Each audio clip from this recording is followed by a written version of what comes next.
Good afternoon बच्चों। आज class 10th का हम लोग सेशन शुरू कर रहे हैं और क्लास 10th में केमिस्ट्री आज हम लोग पढ़ेंगे। केमिस्ट्री के बारे में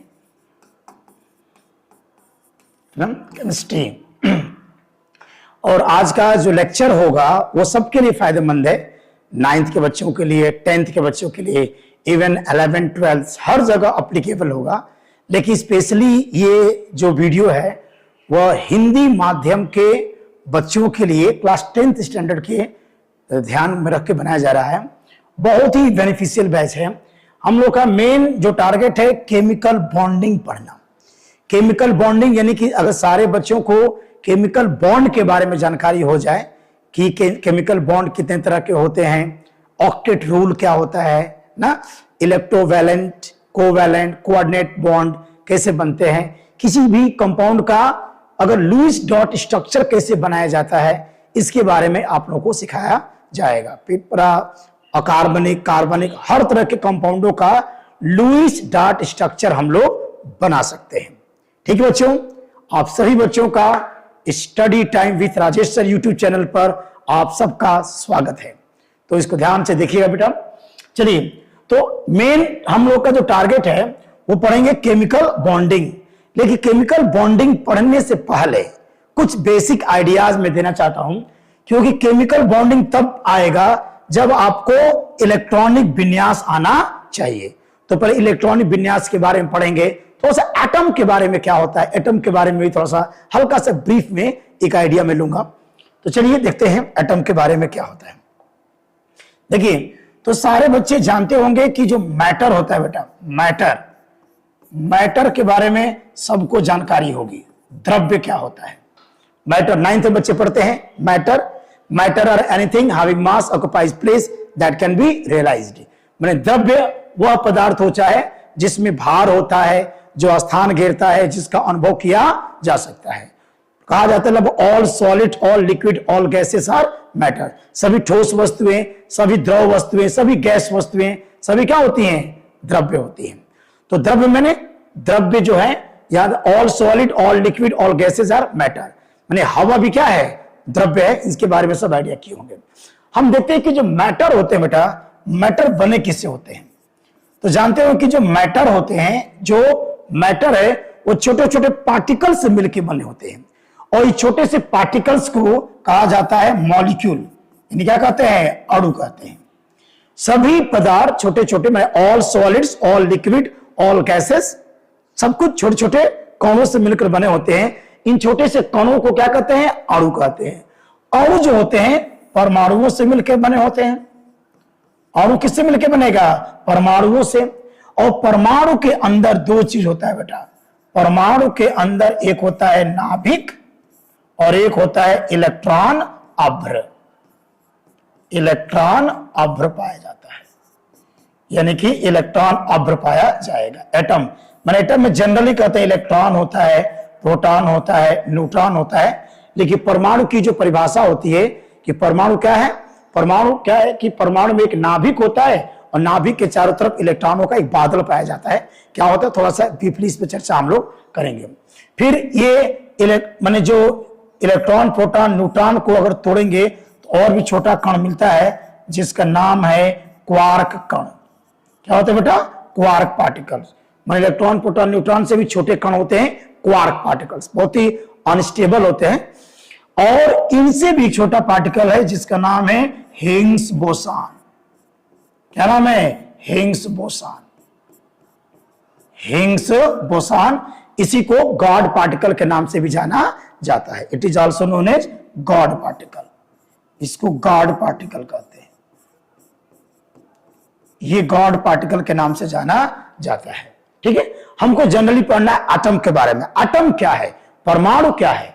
तो परमाणु के बारे में एक सिंपल स्टडी कर दें तो कह सकते हो कि जो एटम होता है, जो परमाणु होता है, वो सामान्यतः 3 मौलिक कणों से मिलकर बना होगा, इलेक्ट्रॉन, प्रोटॉन और न्यूट्रॉन। इलेक्ट्रॉन, प्रोटॉन, न्यूट्रॉन से मिलकर परमाणु बना होता है, ऐसा मान सकते हैं छोटे स्तर पर। इलेक्ट्रॉन पर आवेश जानते होंगे, इलेक्ट्रॉन पर आवेश 1.6 गुणे 10 के घात माइनस के 19 कूलाम का ऋण आवेश होता है। इलेक्ट्रॉन पर कौन सा आवेश होता है? ऋण आवेश होता है। और इलेक्ट्रॉन पर जो आवेश ज्ञात किया था उस वैज्ञानिक का नाम था मिलिकन। मिलिकन ने एक प्रयोग किया था, पढ़ेंगे बड़े क्लासों में, मिलिकन ऑयल ड्रॉप एक्सपेरिमेंट। इसके माध्यम से एक ऐसे पता चला कि इलेक्ट्रॉन पर -1.6 गुणे 10 के घात माइनस के 19 कूलाम का आवेश होता है। इस आवेश को ज्ञात किया था उस साइंटिस्ट का नाम था मिलिकन। 11th में पढ़ेंगे हम लोग मिलिकन के बारे में। अब इलेक्ट्रॉन का जो द्रव्यमान होता है वह होता है 9.1 इंटू 10 के पावर -31 kg। और इलेक्ट्रॉन की जो खोज किया था उस वैज्ञानिक के नाम है जे टॉमसन। एक रफ आइडिया चाहिए, जे टॉमसन। जे टॉमसन नामक वैज्ञानिक ने इलेक्ट्रॉन की खोज किया था। जे टॉमसन, जोसेफ जॉन, जे माने जोसेफ जॉन टॉमसन ने इलेक्ट्रॉन की खोज किया था। और इलेक्ट्रॉन एक पार्टिकल है। इलेक्ट्रॉन की खोज के लिए जे टॉमसन को नोबेल पुरस्कार से सम्मानित किया गया। अब प्रोटॉन के बारे में एक रफ आइडिया जान लीजिए। प्रोटॉन की खोज रदरफोर्ड, कुछ वैज्ञानिक मानते हैं कि प्रोटॉन की खोज गोल्डस्टीन ने किया था। तो अगर प्रोटॉन की खोज रदरफोर्ड या गोल्डस्टीन, इसमें कोई बहुत मतलब नहीं है, तो प्रोटॉन की खोज किसने किया देख लेते हैं। रफ आइडिया, थोड़ा सा रफ आइडिया में प्रोटॉन के बारे में। तो अगर प्रोटॉन के बारे में एक आइडिया दिया जाए तो प्रोटॉन पर जो आवेश होता है, प्रोटॉन पर जो आवेश होगा प्लस 1.6 गुणे 10 के घात माइनस के 19 कूलाम का आवेश पाया जाएगा। प्रोटॉन का जो द्रव्यमान होता है वह 1.66 इंटू 10 के पावर -27 किलोग्राम। और प्रोटॉन का जो खोज किया था रदरफोर्ड ना, या गोल्डस्टीन। किसी किसी किताबों में गोल्डस्टीन का भी नाम आपको मिल जाएगा। तो रदरफोर्ड या गोल्डस्टीन का नाम आता है प्रोटॉन के खोजकर्ता के रूप में। अब एक चर्चा करेंगे न्यूट्रॉन के बारे में थोड़ा सा। न्यूट्रॉन क्या है? तो न्यूट्रॉन की खोज पहली बात की 1932 ईस्वी में हुई थी जेम्स चैडविक द्वारा।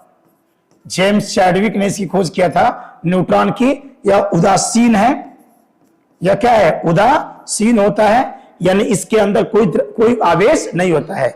इसके अंदर द्रव्यमान होता है बेटा, केवल मास पाया जाता है 1.67 इंटू 10 के पावर -27 किलोग्राम।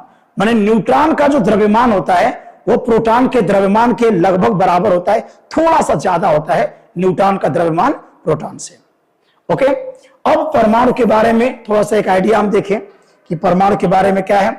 तो परमाणु में बेटा जो परमाणु है, एटम, क्या होता है? एटम।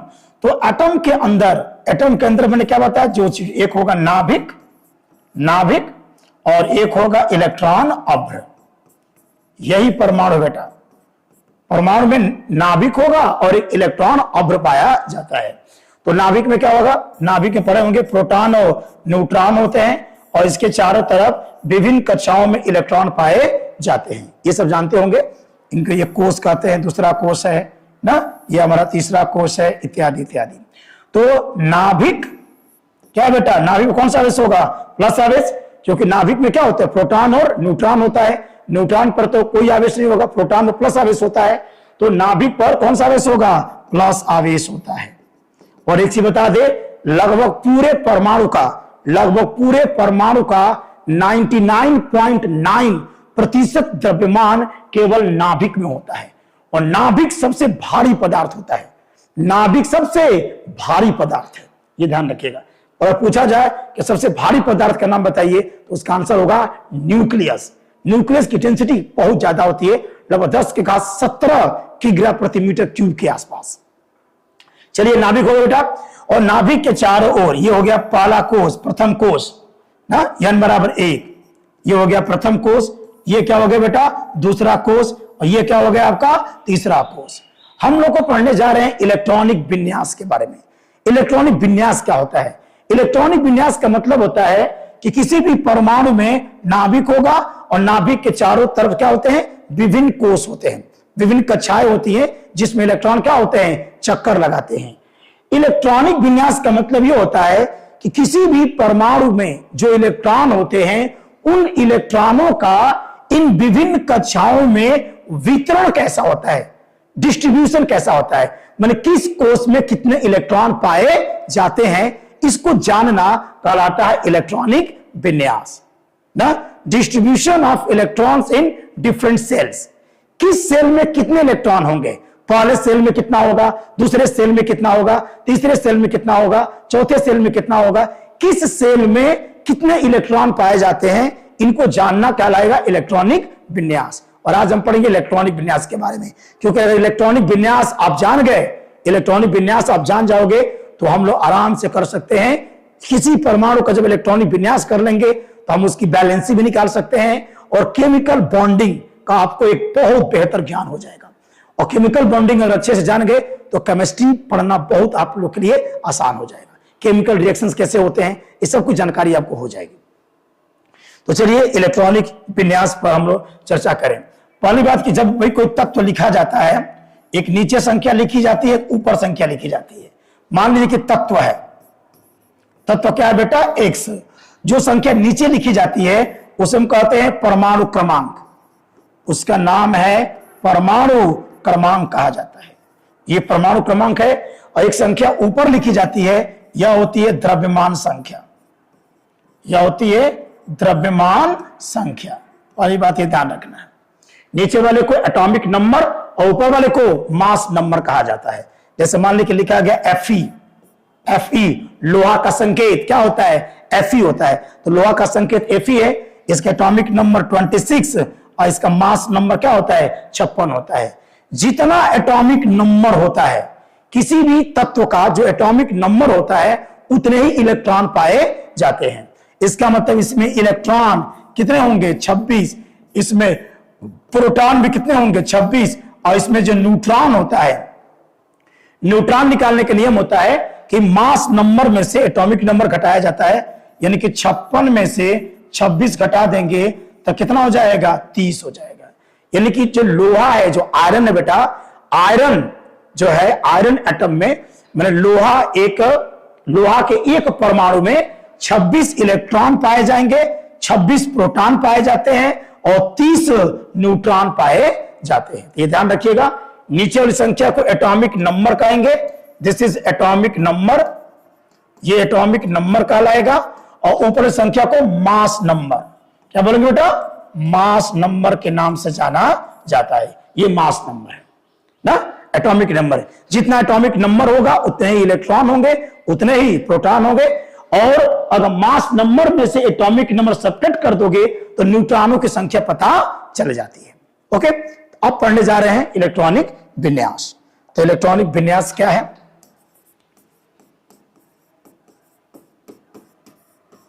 इलेक्ट्रॉनिक विन्यास के बारे में हम लोग चर्चा करेंगे। इलेक्ट्रॉनिक विन्यास, इलेक्ट्रॉनिक कॉन्फ़िगरेशन। इलेक्ट्रॉनिक विन्यास का मतलब समझिए, किसी भी परमाणु में जो इलेक्ट्रॉन होते हैं उनका विभिन्न कोषों में, इलेक्ट्रॉनों का विभिन्न कोषों में जो वितरण है वही इलेक्ट्रॉनिक विन्यास कहलाता है। किस कोष में कितने इलेक्ट्रॉन पाए जाएंगे, इसी को जानना इलेक्ट्रॉनिक विन्यास है। तो चलिए हम पता करेंगे कोष क्या होता, जानते होंगे कोष, समझे हम, कोष में बोल रहा हूं, कोष बेटा, कोष बोलिए, या इसको कक्षा कहा जाता है या इसको ऊर्जा स्तर, है ना, तीन नाम में से कोष। सेल क्या बोलेंगे बेटा, सेल। ये हो जाएगा ऑर्बिट, ये हो जाएगा ऑर्बिट, और ये होगा एनर्जी लेयर, ये हो जाएगा एनर्जी लेयर। तीनों में से सबका कई मतलब है। एक और भी नाम है principal quantum number, principal quantum number भी कहा जाएगा, प्रिंसिपल क्वांटम नंबर भी बोलते हैं इसको।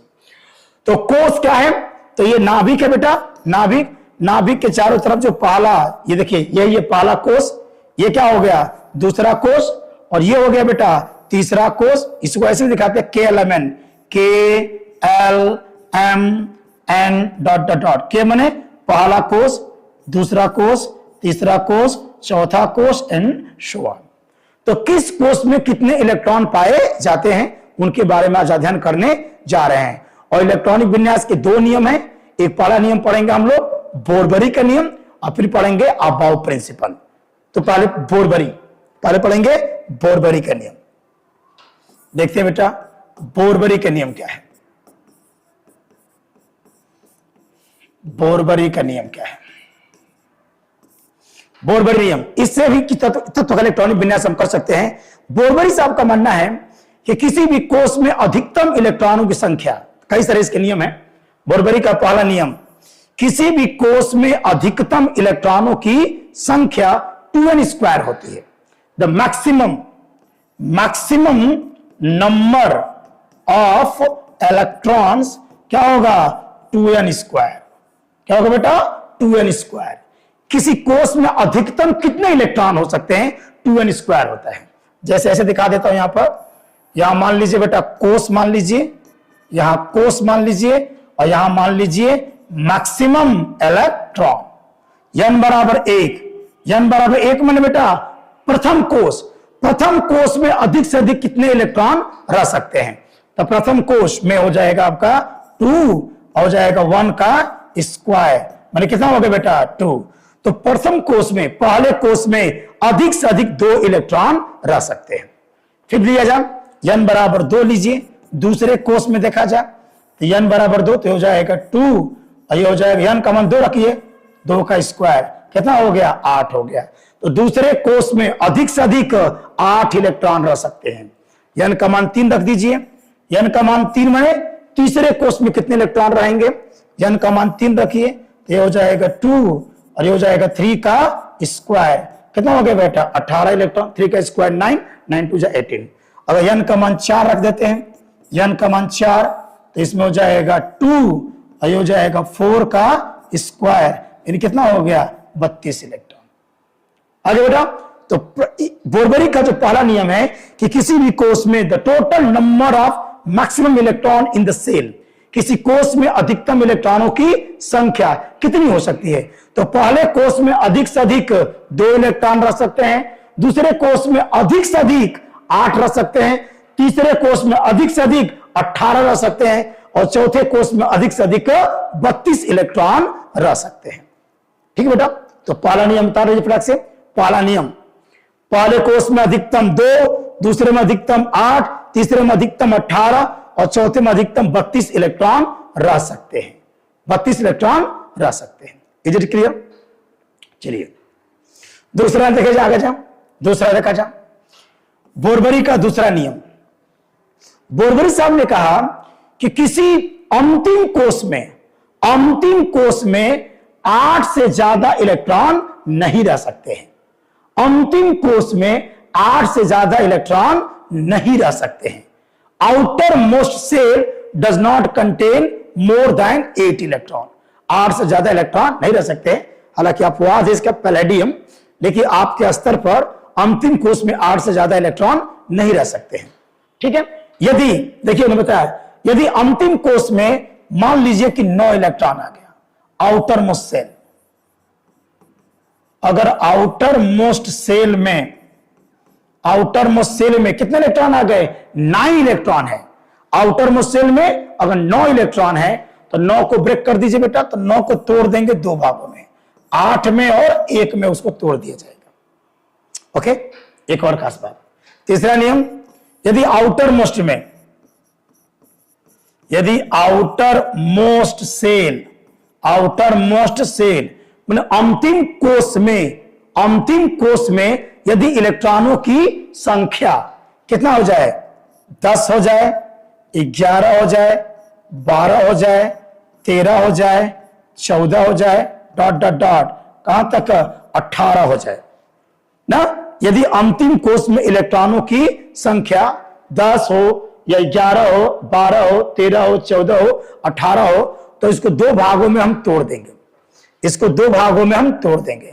अंतिम कोष में 2 रखेंगे, अंतिम कोष में 2, और जो बचेगा उसको इनर सेल में, माने 10 को तोड़ेंगे 8 और 1 में, 10 को तोड़ेंगे 8 और 1 में, माने अंतिम कोष में 2 रखिएगा और जो बचेगा उसको इनर सेल में रखिएगा। जैसे मान लो कि अगर 14 आ गया तो अंतिम में 2 रखना है, इधर क्या रखना है? 12 रखना है। असल में अगर अंतिम में 18 आ गया तो इसको 2 रखेंगे, इधर क्या हो जाएगा? 16 हो जाएगा। ठीक है, ये ध्यान में समझ में आ रहा है। तो अगर अंतिम कोष में 9 इलेक्ट्रॉन है तो 8 और 1 में तोड़ेंगे। लेकिन अगर अंतिम कोष में 10 हो या 11 हो या 12 हो या 13 हो या 14 हो या 18 हो, तो क्या करना है, अंतिम कोष में 2 इलेक्ट्रॉन रखिएगा और जो बचेगा उसको इनर सेल में उसके पहले आप रख दीजिएगा। याद हो गया? ये कंसेप्ट याद करते चलिए। तोड़ना देखिए, अंतिम कोष में 9 है तो 8 और 1 में तोड़ेंगे, अगर 10 है तो 8 और 2 में तोड़ेंगे, 11 है तो कैसे तोड़ोगे, 11 है तो 10 हो, 11 हो, 12 हो, 13 हो, 14 हो, 18 हो, ऐसे ही। तो अंतिम कोष में 2 रखिएगा और जो बचेगा उसको इनर सेल में उसके पहले रखिएगा, ठीक है? बाहर में 2 और जो बचेगा अंदर रख दीजिएगा, ठीक है? चलिए, कितना हो गया? चौथा देखिए, चौथा नियम कहता है कि अगर मान लीजिए कि हम पहले इलेक्ट्रॉन भरेंगे नियम नंबर 1 से, पहला कोष कितना इलेक्ट्रॉन मांगता है? पहला कोष मांगेगा 2 इलेक्ट्रॉन, दूसरा कोष कितना मांगेगा? 8, तीसरा कितना मांगेगा? 18, चौथा कितना मांगेगा? 32। अगर चौथे की मांगे जो हायर सेल हैं, माने जो उच्च कोष होते हैं, अगर मान लीजिए कि नियम नंबर 1 से इलेक्ट्रॉन की प्राप्ति करना वो चाहेगा, अगर नियम नंबर 1 से उसको इलेक्ट्रॉन न मिले ना, तो या तो 32 लेना चाहेगा या 18 इलेक्ट्रॉन। तो हायर सेल में 32 इलेक्ट्रॉन या 18 इलेक्ट्रॉन मिल जाएगा तो भी वो इलेक्ट्रॉन को अगले ऑर्बिट में, अगले कोष में ट्रांसफर कर देता है, ठीक है ना? एक एग्जांपल दिखाता हूं मैं आपको, अभी मैं एग्जांपल से समझ में आएगा आपको।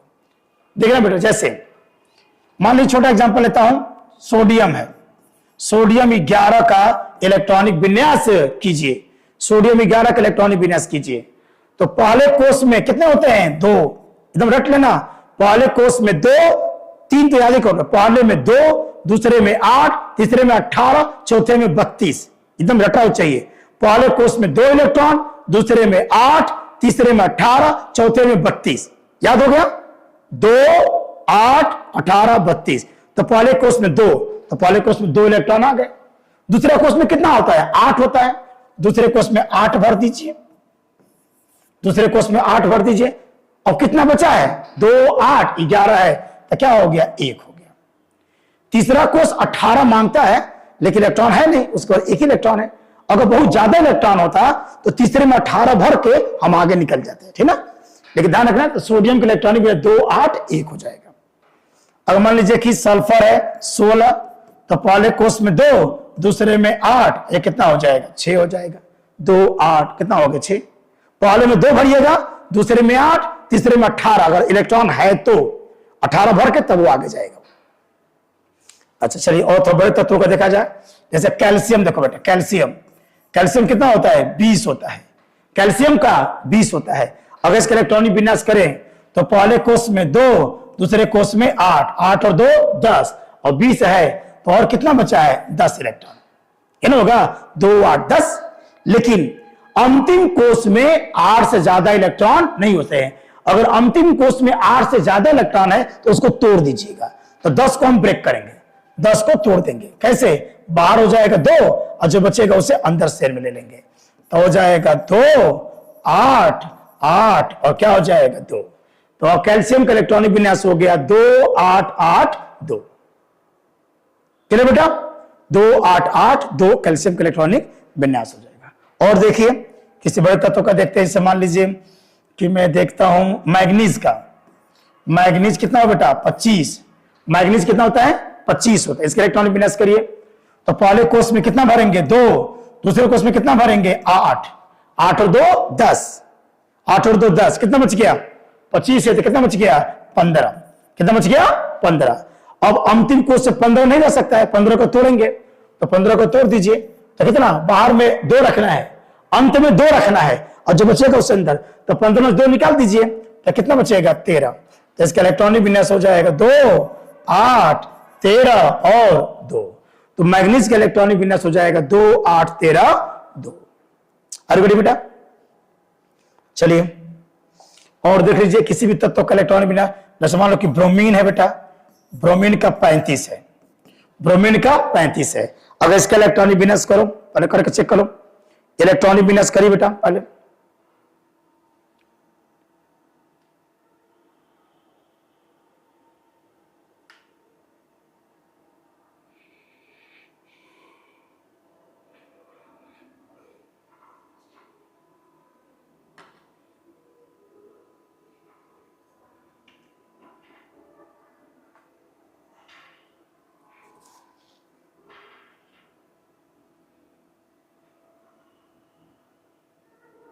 35 का इलेक्ट्रॉनिक विन्यास बोला गया था।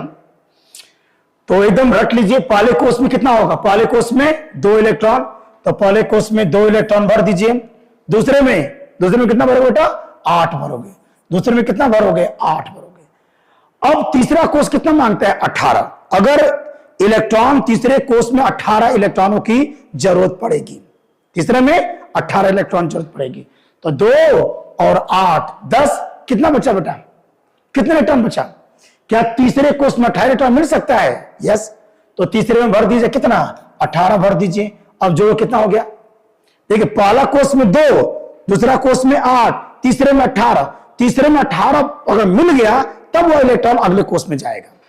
तो हमारा पहले कोष में 2, दूसरे में 8 और तीसरे में 18। जोड़िए बेटा इसको, कितना हो गया, 10 और 8 28। कितने इलेक्ट्रॉन बचेंगे, 7 इलेक्ट्रॉन। तो कितना बचेगा आपका, 7 इलेक्ट्रॉन। तो 2 8 18 7, 2 8 18 7 हो जाएगा। और किसी का भी कर सकते हैं, किसी भी तत्व का। वेडेनियम 23 का इलेक्ट्रॉनिक विन्यास करो। चलिए बच्चों, वेडेनियम 23 का इलेक्ट्रॉनिक विन्यास कीजिए।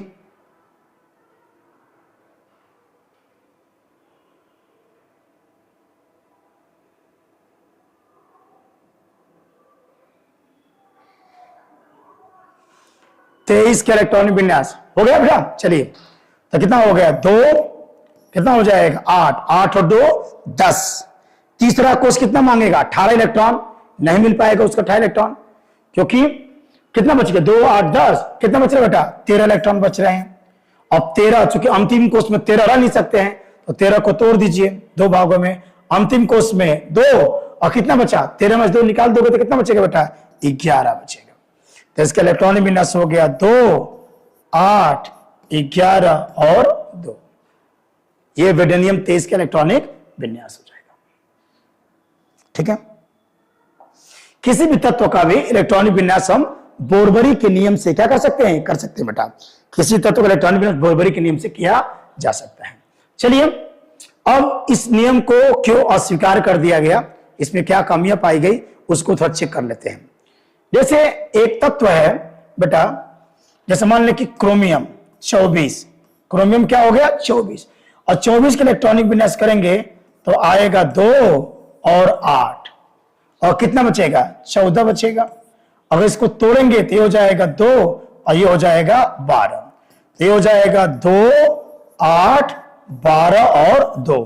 तो बोरबरी के नियम के अनुसार, बोरबरी के नियम के अनुसार बेटा इसका इलेक्ट्रॉनिक विन्यास कितना होगा, 2 8 12 2 होना चाहिए, 2 8 12 2 होना चाहिए। लेकिन ये गलत पाया गया, ये गलत हो गया। इसका सही इलेक्ट्रॉनिक विन्यास होता है 2 8 13 और 1। This is the correct. और ऐसा क्यों होता है, क्यों इसका 2 8 13 1 हो जाता है, इसकी व्याख्या बोरबरी का नियम नहीं कर सका। तो बहुत से ऐसे तत्व पाए गए जिनके इलेक्ट्रॉनिक विन्यास की व्याख्या बोरबरी का नियम नहीं कर सकता है, जिसमें एक आ गया क्रोमियम 2 8 18 1। और देखिए बेटा, और इलेक्ट्रॉन में देखिए कॉपर का, कॉपर 29, अगर इसका इलेक्ट्रॉनिक विन्यास करेंगे तो 2 8 कितना होगा बेटा, और कितना बचा, 19 बचेगा। तो इसको तोड़ेंगे तो हो जाएगा 2 और ये हो जाएगा 17। ये हो जाएगा 2 8 17 और 2। ये होना चाहिए किसके अनुसार, ये होना चाहिए बोरबरी के अनुसार होना चाहिए, जो कि ये बिल्कुल गलत है। इसका सही होता है 2 8 18 और 1, ये सही है। क्यों ऐसा हो रहा है, इसका कोई भी जवाब बोरबरी के पास नहीं था। इसलिए बहुत सारे तत्वों का इलेक्ट्रॉनिक विन्यास बोरबरी का नियम नहीं कर पा रहा था, इसलिए इस नियम को अस्वीकार कर दिया गया और इस जगह पर एक नया सिद्धांत आएगा जिसकी मदद से हम किसी भी तत्व का इलेक्ट्रॉनिक विन्यास कर सकते हैं। ठीक है बेटा।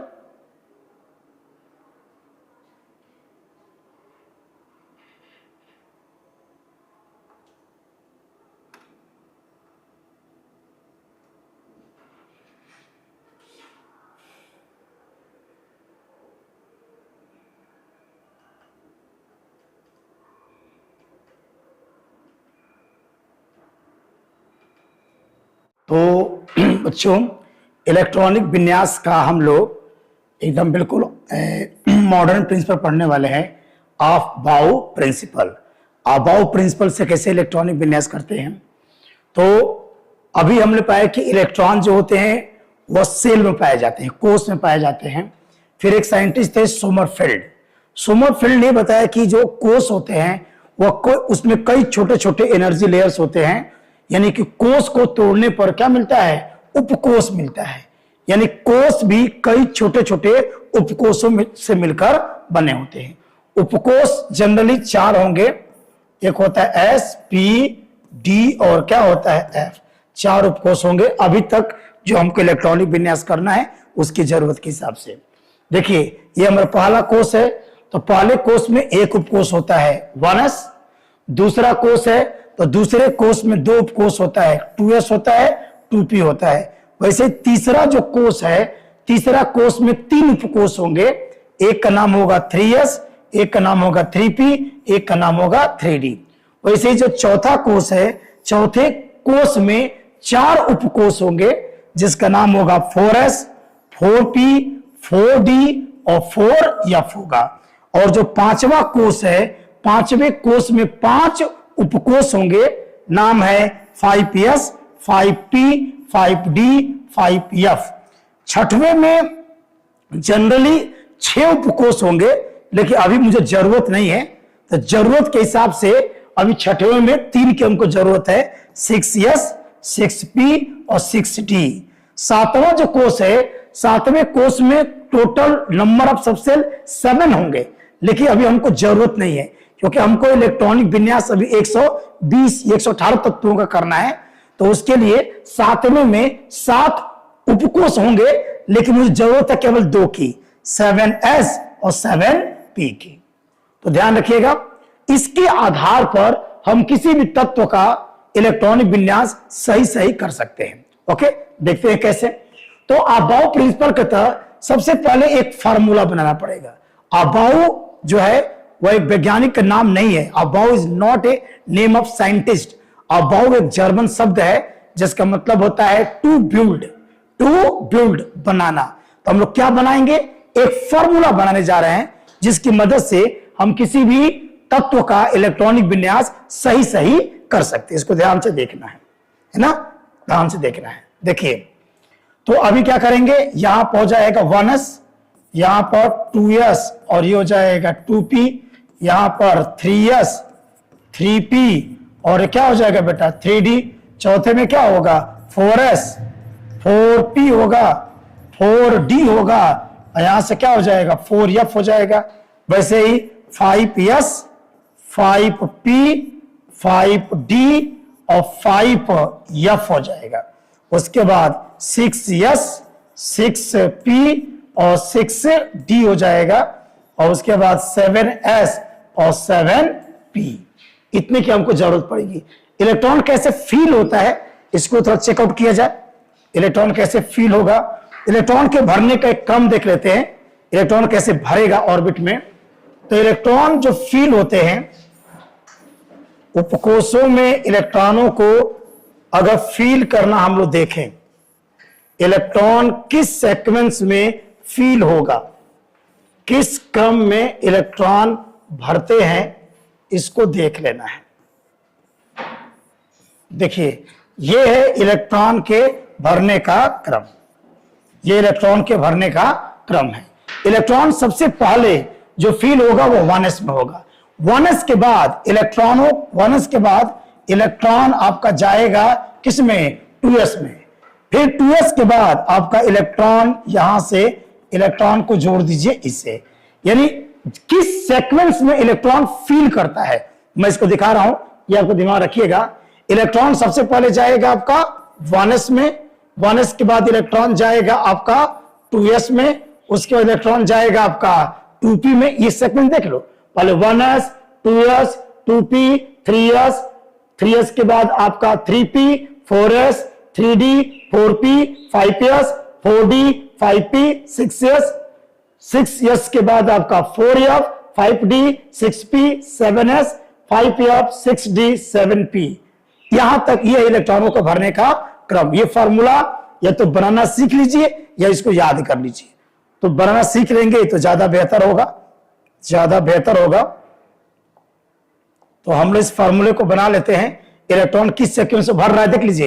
इलेक्ट्रॉन पहले गया है 1s में, 1s के बाद इलेक्ट्रॉन कहां गया है 2s, 1s 2s 2p, 2p के बाद इलेक्ट्रॉन कहां गया है 3s में, ये हो जाएगा 3s, 3s के बाद कहां गया है 3p में, 3p, 3p का इलेक्ट्रॉन आया है 4s में, 4s के बाद इलेक्ट्रॉन गया है 3d में, इलेक्ट्रॉन गया है 3d में, 3d के बाद इलेक्ट्रॉन गया है 4p, ये हो जाएगा 4p, 4p के बाद इलेक्ट्रॉन आया है 5s में, इलेक्ट्रॉन 5s में, 5s के बाद इलेक्ट्रॉन गया है 4d में, 4d में, 4d के बाद इलेक्ट्रॉन आया है 5p में, तो हो जाएगा 5p, 5p के बाद आया है 6s में, तो 6s हो गया, 6s का इलेक्ट्रॉन गया है 4f में, ये हो जाएगा 4f में, 4f के बाद इलेक्ट्रॉन आया है 5d में, ये हो जाएगा 5d में, 5d के बाद आया है 6p में, ये हो जाएगा 6p और 7s, और 7s का इलेक्ट्रॉन गया है 5f में, 5f के बाद 6d और ये हो जाएगा 7p। इस क्रम में इलेक्ट्रॉन आपका फील होता है। तो ये क्रम अगर आपको याद है, ये क्रम आपको याद है तो हम किसी भी तत्व का इलेक्ट्रॉनिक विन्यास एकदम बिल्कुल सही सही कर सकते हैं।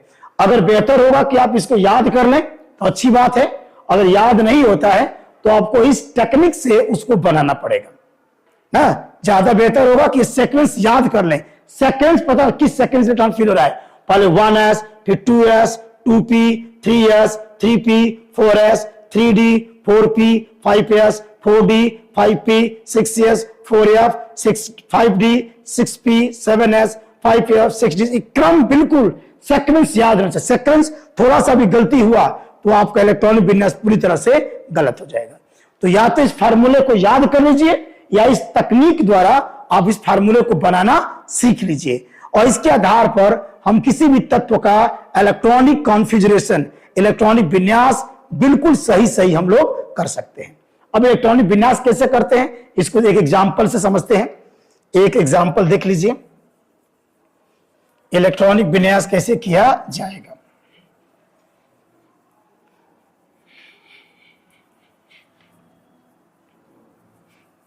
इलेक्ट्रॉनिक विन्यास हम लोग करना सीख लेते हैं। सबसे पहले ये फार्मूला एकदम दिमाग में एकदम छाप लीजिएगा, फार्मूला एकदम याद होना चाहिए, फार्मूला गलती नहीं होना चाहिए।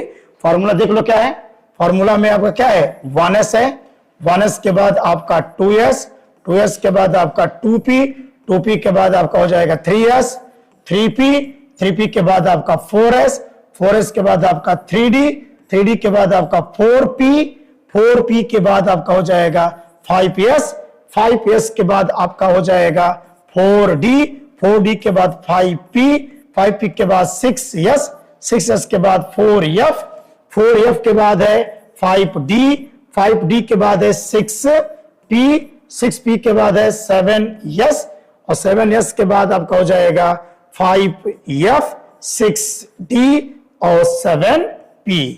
इसकी मदद से हम किसी भी तत्व का इलेक्ट्रॉनिक विन्यास बिल्कुल सही सही कर सकते हैं। एक एग्जांपल समझ लेते बेटा, एक एग्जांपल से इसको समझने की कोशिश कीजिए। एक एग्जांपल बस देख लीजिए। और एक और बात याद करना है, किस कोष में कितने इलेक्ट्रॉन पाए जाते हैं। तो यहां याद रखिएगा, यस में अधिकतम 2 इलेक्ट्रॉन, पी में अधिकतम 6 इलेक्ट्रॉन, डी में अधिकतम 10 इलेक्ट्रॉन और एफ में अधिकतम 14 इलेक्ट्रॉन को फील करते हैं। यह क्रम याद रखिएगा, क्रम याद होना चाहिए, किस कोष में कितने इलेक्ट्रॉन फील होंगे। यस में अधिकतम 2, पी में अधिकतम 6, डी में अधिकतम 10 और एफ में अधिकतम 14 इलेक्ट्रॉन को फील करेंगे। ठीक है, अब एक इलेक्ट्रॉनिक एक तत्व को देखो, जैसे मान लो कहते हैं कि आयरन, आयरन कितना बेटा 26, 26 का हमको इलेक्ट्रॉनिक विन्यास करना है, 26 का हम इलेक्ट्रॉनिक विन्यास करना चाह रहे हैं। तो क्या करेंगे देखिएगा, अगर यस आएगा ना बेटा, यस में 2 भरिएगा, पी में 6 और डी में 10 और एफ में 14। मैक्सिमम ये है किस उपकोष में अधिकतम कितने इलेक्ट्रॉन भर सकते हैं। देखिए ये क्या है बेटा, यहां पे क्या है यस, जब यस आएगा तो उसमें 2 भरिएगा, यस में 2 इलेक्ट्रॉन, ये क्या है, ये भी यस है 2 इलेक्ट्रॉन, ये पी है इसमें 6 इलेक्ट्रॉन, ये भी यस है 2 इलेक्ट्रॉन, पी है 6 इलेक्ट्रॉन, यस है 2 इलेक्ट्रॉन, यस आएगा तो 2, पी आएगा तो 6, डी आएगा 10, एफ आएगा तो 14 इलेक्ट्रॉन को फिल कर देना है। ऐसे इलेक्ट्रॉन को फिल करना है। और कहां तक भरोगे बेटा? 26 इलेक्ट्रॉन तक हमको फिल करना है।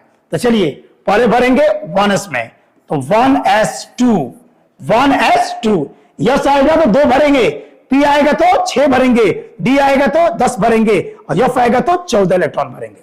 चलिए यह है 1s, तो 1s में कितना भरेगा? 2 इलेक्ट्रॉन। उसके बाद क्या है? 2s, तो 2s में भी कितना भरोगे? 2 इलेक्ट्रॉन भरोगे। आगे 2p, तो 2p में कितना हो जाएगा? 6 इलेक्ट्रॉन भर देंगे। 2p के बाद क्या है? 3s, 3s में कितना भर देंगे? 2 इलेक्ट्रॉन भर देंगे। 3s के बाद क्या है? 3p में कितना इलेक्ट्रॉन भर देंगे? p में कितना हो जाएगा? 6 इलेक्ट्रॉन भर देंगे। कितना इलेक्ट्रॉन भर देंगे? 6 इलेक्ट्रॉन भर देंगे। और 3p के बाद 4s, कितना बेटा? 4s में कितना भरेंगे? 2। और उसके बाद 3d में कितना इलेक्ट्रॉन भरेंगे?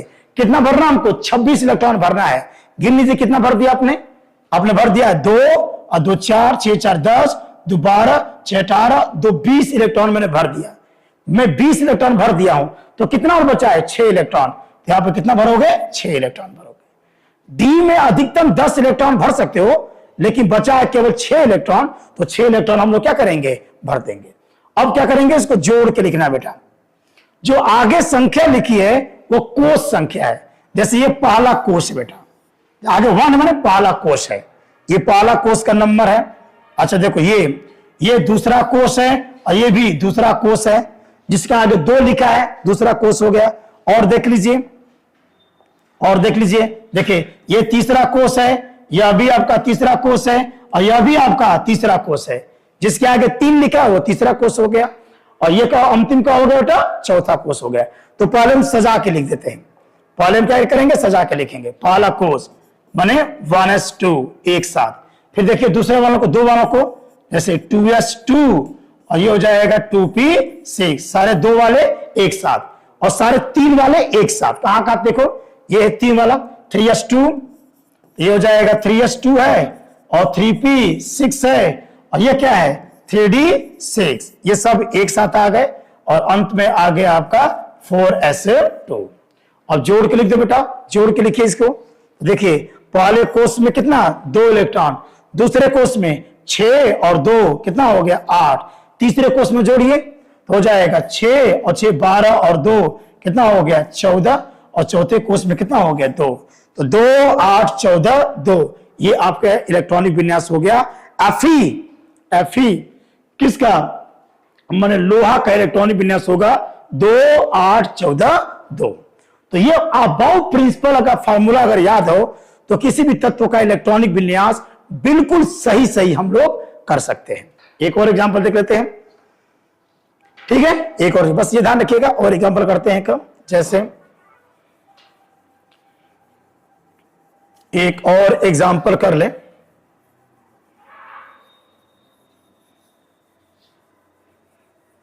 एक और एग्जांपल कर लेते हैं, लेकिन इससे पहले एक चीज बता दे, एक अपवाद इसमें है, उस अपवाद को थोड़ा सा जान लेते हैं। अपवाद एक्सेप्शन क्या है? अपवाद का मतलब यह है कि अगर इधर 2 इलेक्ट्रॉन है और लास्ट में अगर d4 इलेक्ट्रॉन है, अगर लास्ट में d4 है और उसके पहले यस में 2 इलेक्ट्रॉन है, तो एक इलेक्ट्रॉन यस से जंप करके आपके डी में चला जाएगा। क्यों ऐसा करता है बता दिया जाएगा। तो अगर लास्ट में d4 इलेक्ट्रॉन है, तो अपने सामने वाले s2 से एक इलेक्ट्रॉन खींच लेता है, तो एक इलेक्ट्रॉन जंप कर जाएगा, यहां से हो जाएगा s1 और ये हो जाएगा d5। इसी तरीके से मान लीजिए कि s2 है और यहां पर d9 इलेक्ट्रॉन है, तो एक इलेक्ट्रॉन जंप कर जाएगा और वो हो जाएगा s1 और ये हो जाएगा d10। तो ध्यान रखिएगा, अपवाद में होगा कि अगर लास्ट में d4 है और d9 है, तो वो अपने सामने वाले s2 से एक इलेक्ट्रॉन खींच लेगा। केवल 2 स्टेट, केवल d4 और d9। अगर लास्ट में, अंत में d4 है या d9 है, तो यस का एक इलेक्ट्रॉन जंप करके डी में चला जाता है। ऐसा क्यों करता है, इसकी व्याख्या हम लोग करेंगे इस चैप्टर में, ऐसा क्यों हो रहा है। चलिए एक उदाहरण लेता हूं। अगर लास्ट में d4 है या लास्ट में D9 है तो एक इलेक्ट्रॉन यस का जंप करके D में चला जाएगा, माने D4 तुरंत D5 में कन्वर्ट हो जाएगा और D9 तुरंत कन्वर्ट हो जाएगा D10 में कन्वर्ट हो जाएगा। इज इट क्लियर बेटा? अब चलो एग्जांपल देख लेते हैं। एक एग्जांपल देख लिया जाए, एक एग्जांपल देखा जाए। एग्जांपल को देख लेते हैं हम लोग। जैसे मान लीजिए कि हमारे पास क्रोमियम कितना है, 24 का इलेक्ट्रॉनिक विन्यास हमको करना है। क्रोमियम 24 का इलेक्ट्रॉनिक विन्यास हमको करना है। चलिए भरेंगे इसे आंसर। देखिए इलेक्ट्रॉनिक विन्यास करते समय ध्यान रखना है, यस आएगा तो 2 भर, देखिए यस आएगा तो 2, पी में 6, डी में 10, एफ में 14। यहां पर यस 2, यहां भी यस 2 भरेंगे, यहां 6 भरेंगे, यहां 2 भरेंगे, 6 भरेंगे, 2 भरेंगे, 10 भरेंगे, 6 भरेंगे, 2 भरेंगे, ऐसे भरते हुए चले जाना है। यस आएगा 2, पी में 6, डी में 10, एफ में 14। अब कितना भरना है, 24 इलेक्ट्रॉन मुझे भरना है केवल। चलिए भरिए, तो हो जाएगा 1s2 और ये हो जाएगा 2s2 और ये हो जाएगा 2p6 और ये हो जाएगा 2p के बाद क्या है 3s2 और उसके बाद 3p6 और ये हो जाएगा 4s2 और ये हो जाएगा 3d4। देखिए 24 इलेक्ट्रॉन हो गया आपका। 24 इलेक्ट्रॉन भरोगे तो लास्ट में आपका क्या आएगा, D4 आ गया। लेकिन मैंने बताया कि अगर लास्ट में D4 आ जाएगा तो सामने वाले S2 से एक इलेक्ट्रॉन खींच लेगा तुरंत। तो एक इलेक्ट्रॉन जंप करके, एक इलेक्ट्रॉन आपका जंप करके यस से कहां चला जाएगा, D में जंप मार देगा। अब क्या हो गया देखिए, अब इसको जरा जोड़िए, अब इसको जोड़ के लिखिए, कितना होगा बेटा, जोड़िए तो क्या हो जाएगा 1s2 और ये हो जाएगा 2s2 और ये हो जाएगा 2p6, ये हो जाएगा 3s2, ये हो गया 3p6 और ये हो जाएगा 4s1 और ये हो जाएगा 3d5 हो जाएगा। अब थोड़ा इसको अरेंज कर दीजिए, सजा दीजिए। अगर सजा के लिख देंगे ये हो जाएगा 1s2, 1 वाले एक साथ और सारे 2 वाले एक साथ कर लीजिए, तो ये हो जाएगा 2s2 और 2p6 एक साथ। देखो यह भी तीसरा कोष है, यह भी तीसरा कोष है और यह भी तीसरा कोष। जिसके आगे 3 लिखा है वो तीसरे कोष का हिस्सा है, तो सारे 3 वालों को एक साथ लिख दीजिए, तो हो जाएगा आपका 3s2 और 3p6 और 3d5 हो जाएगा और अंत में हो जाएगा बेटा 4s1, 4s1। अब जोड़ के लिखो, तो पहले कोष में हो जाएगा 2 इलेक्ट्रॉन, दूसरे कोष में 6 और 2 8 हो गया, तीसरे कोष में जोड़ो 6 2 8 और 5 13 हो गया और चौथे कोष में 1 आ गया। देखिए एकदम करेक्ट इलेक्ट्रॉनिक विन्यास क्रोमियम का 2 8 13 1। ठीक है बेटा, थैंक यू।